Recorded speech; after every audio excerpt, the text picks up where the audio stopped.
అందరికీ నమస్కారం. వాగ్దేవి సరస్వతి ఛానల్ చందమామ కథలకి స్వాగతం. నేను విశాలక్ష్మి శిష్ట. తగిన సలహాలు.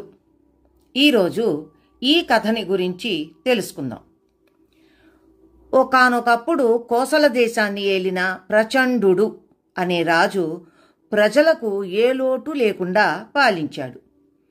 ఆయన గుండెపోటు వల్ల అర్ధాంతరంగా మరణించడం చేత ఇంకా విద్యాభ్యాసం కొనసాగిస్తున్న ఆ ప్రచండుడి కుమారుడు సుకుమారుడు దేశానికి రాజు కావడం జరిగింది.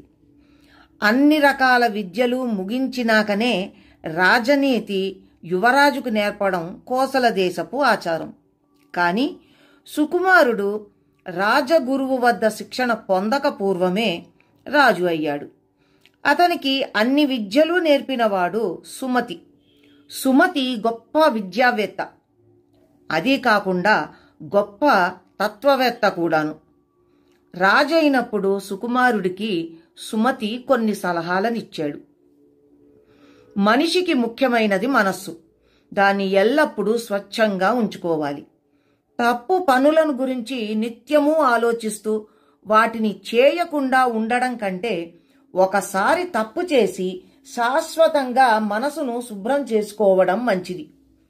ప్రతి మనిషికి అహం ఉంటుంది. అందువల్ల తానే గొప్పవాడిని అనుకుంటాడు. ఎదుటివాడి గొప్పతనాన్ని గుర్తించిన వాడే నిజంగా గొప్పవాడు. అటువంటి వాళ్ళనే రాజు చేరదీయాలి. మనుషులు రెండు రకాలు, మంచివాళ్ళు, చెడ్డవాళ్ళు. దేశంలో చెడ్డవాళ్ళని నశింపజేసి మంచివాళ్లు మాత్రమే ఉండేలా చెయ్యడం రాజు కర్తవ్యం. మనం ఏది సంకల్పించినా భగవంతుడి సహకారం లేకపోతే ఏ పని జరగదు. భగవంతుడి సహకారం ఉంటే మనం సంకల్పించని పని కూడా దానంతటా అదే జరిగిపోతుంది. ఈ సలహాలు విని సుకుమారుడు తనకు రాజనీతి అంతా తెలిసిపోయింది అనుకున్నాడు. 1 సంవత్సరం లోపల అతను విలాస పురుషుడుగా తయారయ్యాడు. ప్రచండుడి పరిపాలన చూసిన ప్రజలకి ఇతని పరిపాలన చాలా అసంతృప్తి కలిగించింది. వాళ్ళు అనేక రకాల ఇబ్బందులకు గురి కాసాగారు. 2 సంవత్సరాలు గడిచేసరికి రాజ్యం పరిస్థితి అస్తవ్యస్తంగా తయారయ్యింది.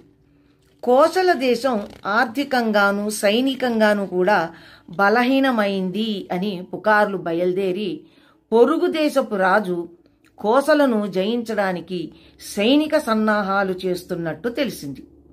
ఇది విని సుకుమారుడు సుమతి వద్దకు వెళ్ళి, గురువర్య, అన్నీ మీ సలహాల ప్రకారమే చేస్తున్నాను. కానీ పరిపాలన సక్రమంగా ఉన్నట్లు కనబడదు. నాకు కలవరంగా ఉన్నది అన్నాడు. నేను చెప్పినట్లు నువ్వు చెయ్యలేదు. విలాస పురుషుడివైపోయావు అన్నాడు సుమతి విసుగ్గా. పాపపు ఆలోచనలను మనసులో పెట్టుకోకుండా ఆచరణలో పెట్టి వాటి నుండి మనసుకు విముక్తి కలిగించాలి అని మీరే కదా చెప్పారు. మద్యపానం నుంచి, స్త్రీల నుంచి నా మనసు ఇంకా విముక్తి పొందలేదు అన్నాడు సుకుమారుడు. ఈ మాట విని సుమతి కంగారు పడ్డాడు. తన సలహా ఇలాంటి విపరీతానికి దారి తీస్తుంది అని ఆయన ఊహించలేదు. ఏం చెయ్యాలో తోచక ఆయన రాజగురువు కోసం కబురు పెట్టారు. ఇంతకాలానికి రాజగురువు సుకుమారుడు కలుసుకున్నారు. రాజగురువు సుమతికి ఏర్పడిన సమస్యను గురించి విని చిన్నగా నవ్వి, చూడండి, మీరు సుకుమారుడికి ఇచ్చిన సలహాలు చాలా గొప్పవే, కానీ అవి వేదాంతులకు తప్ప సామాన్యులకి పనికిరావు. ప్రజాపాలన చేయవలసిన యువకుడికి అసలే పనికిరావు అని సుకుమారుడికేసి చూసి, రాజుకు ప్రధానమైనది మనసును శుభ్రంగా ఉంచుకోవడం కాదు, నిదానంగా ఆలోచించడం. విపరీతమైన కోపం వచ్చి నువ్వు ఒక మనిషిని చంపేశావనుకో, రాజువు కాబట్టి నీకు అడ్డు ఉండదు. ఆ మనిషిని చంపేసి నీ మనసును శుభ్రం చేసుకుంటావు. కానీ తర్వాత ఎంత కోరినా ఆ మనిషిని తిరిగి బ్రతికించలేవు. అందుచేత నువ్వు నీ ప్రవర్తనని బాగా అదుపులో పెట్టాలి అన్నాడు. రాజగురువు చెప్పిన దానిలోని సత్యం సుకుమారుడికి అర్థమయ్యింది. రాజు కావలసిన వాడికి సలహాలిచ్చే శక్తి తనకు లేదని సుమతి గ్రహించి క్షమాపణ చెప్పుకుని వెళ్ళిపోయాడు. తరువాత రాజగురువు సుకుమారుడితో, నువ్వు రాజువు, అధికారంలో ఉన్నావు, తెలివైన వాడెవడూ నిన్ను ఎదురుగా తిట్టడు. నీ నుంచి బహుమానం పొందడం కోసం ఎందరో నిన్ను ఇంద్రుడివని చంద్రుడివని పొగుడుతారు. వాళ్ళంతా నీ గొప్పదనం గ్రహించిన వాళ్ళు అనుకుని చేరదీయడం తెలివి తక్కువ. వాళ్ళందరూ రాజభక్తి గలవాళ్లు కారు. అసలైన రాజభక్తుణ్ణి నీకు చూపిస్తాను. ఈ రాత్రి అతని ఇంటికి మనం మారువేషాలలో వెళదాం అన్నాడు. ఆ రాత్రి వాళ్ళిద్దరూ మారువేషాలలో ఒక పేద బ్రాహ్మణుడి ఇంటికి వెళ్లారు. పొరుగురి వారిమని చెప్పగానే ఆ బ్రాహ్మణుడు వారికి ఆ రాత్రి తన ఇంట ఆశ్రయంతో పాటు ఆతిథ్యం కూడా ఇచ్చాడు. మాటల సందర్భంలో రాజగురువు దేశ పరిస్థితిని గురించి ప్రస్తావించాడు. వెంటనే బ్రాహ్మణుడు ఆవేశపడిపోయి దేశపు రాజును నానా మాటలు అన్నాడు. ఆ బ్రాహ్మణుడు తనను ప్రచండుడి కడుపున చెడబుట్టాడని, చేతకానివాడని, ప్రజలను నానా కష్టాలు పెడుతున్నాడని నిందిస్తూ ఉంటే సుకుమారుడు ఎంతో కష్టం మీద తన కోపాన్ని అణుచుకున్నాడు. ఒక రాత్రివేళ రాజగురువు సుకుమారుడు ఆ బ్రాహ్మణుడి ఇంటి నుంచి బయటపడ్డారు. సుకుమారుడు రాజగురువుతో, ఈ బ్రాహ్మణుణ్ణి నేను ఎరుగుదును, రోజూ ఆస్థానానికి వస్తాడు. అందరూ నన్ను పొగిడి సంభావన తీసుకుపోతారు. ఇతగాడు ఏమీ మాట్లాడడు.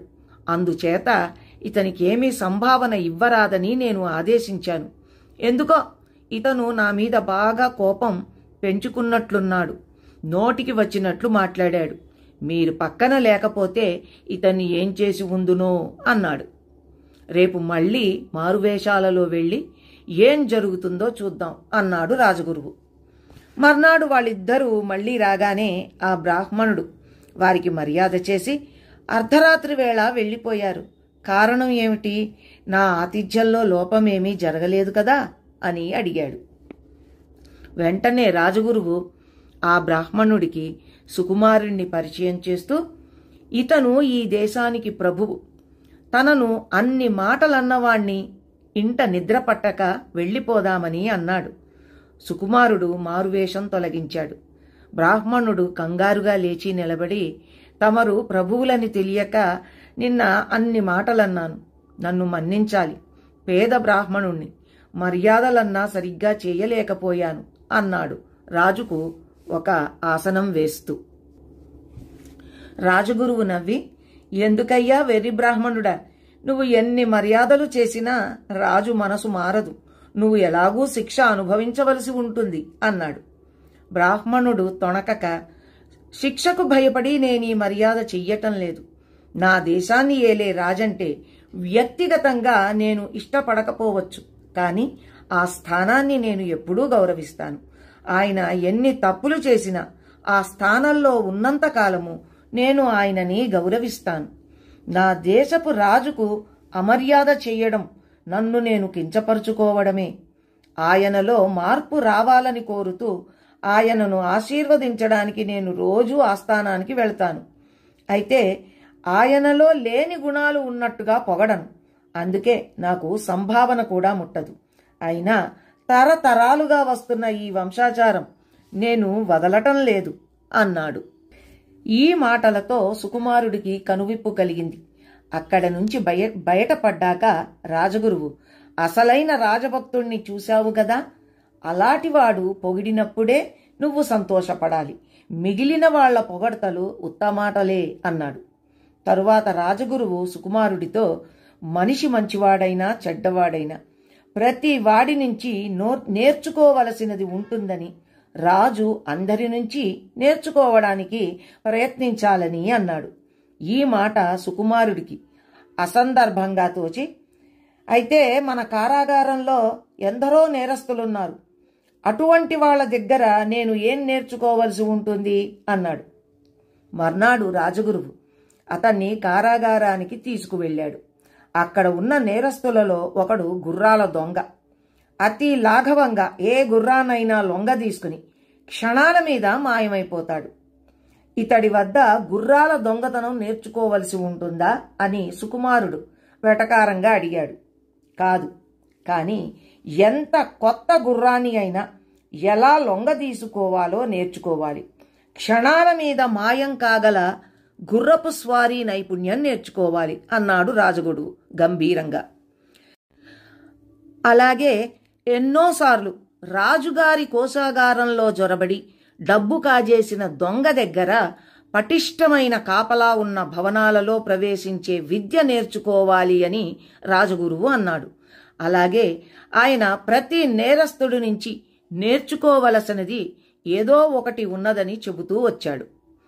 ఆఖరికి ఒక నేరస్తుణ్ణి చూపుతూ కారాగారాధికారి, ఇతణ్ణి అసహ్యించుకోని వాళ్ళు లేరు, తనకు మేలు చేసిన వారికి కూడా కీడు చేస్తాడు, కృతజ్ఞత అనేది ఏ కొశానా లేదు, ఏ క్షణాన ఏది తోస్తే అది చేసేస్తాడు, ఇతని మూలాన ఎందరో స్త్రీలు మానం కోల్పోయారు, ఎందరో మనుషులు ప్రాణాలు కోల్పోయారు అన్నాడు. ఇలాంటి వాడి వద్ద నేర్చుకోవలసినది ఏముంటుంది అని సుకుమారుడు అడిగాడు. మనిషి ఎలా ప్రవర్తించకూడదో ఇతడి నుంచి నేర్చుకోవచ్చు అన్నాడు రాజగురువు. వెంటనే సుకుమారుడు చేతులు జోడించి, మీరు చెప్పినవన్నీ అక్షరాలా నిజం అన్నాడు. ఇంకా అయిపోలేదు, ఈ నేరస్తులందరికీ ఈ కాపలా ఎందుకు అని రాజగురువు అడిగాడు. వీళ్లు తప్పించుకుపోతే ప్రజలకు అపాయం గదా, అందుకని అన్నాడు సుకుమారుడు. మనం ఏం చేద్దామన్నా భగవంతుడి సహకారం అవసరం కదా, మంచి పనికి భగవంతుడి సహకారం ఉంటుంది కదా, నేరస్తులను కాపలా కాసే భారం భగవంతుడి మీద వెయ్యక మనుష్యుల మీద ఎందుకుంచావు అని రాజగురువు అడిగాడు. ఇది కఠినమైన ప్రశ్నగా తోచి సుకుమారుడు జవాబు చెప్పలేదు.